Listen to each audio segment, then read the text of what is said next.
Despite recent increases in transportation investment, TRIP, a national transportation research nonprofit, estimates that Lansing drivers spend nearly $2,000 annually. I'm your neighborhood reporter, Ava Zinglin, finding out what's causing those costs. Michigan drivers face deteriorating roads every day. I'm sure if they know, the extent of the damages that the roads are causing on the vehicle.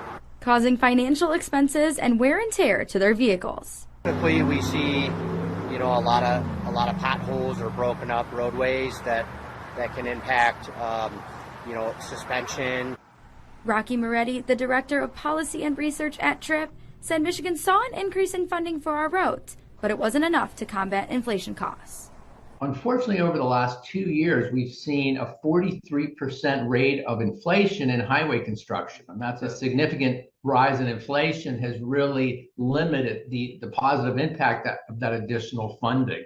The report, called Keeping Michigan Mobile, found that driving on Michigan roads and bridges costs Michiganders a total of $17 billion annually.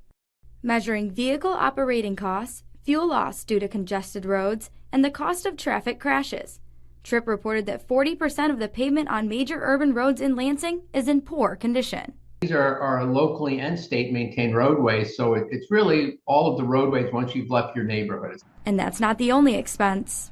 In the Lansing area, due to traffic congestion, the average motorist is spending an additional 16 hours annually stuck in traffic and wasting about 6 gallons of fuel. TRIP found that Michigan still faces a $3.9 billion gap in transportation funding, a number that could increase if maintenance is delayed. In Lansing, I'm Ava Zinglin, Fox 47.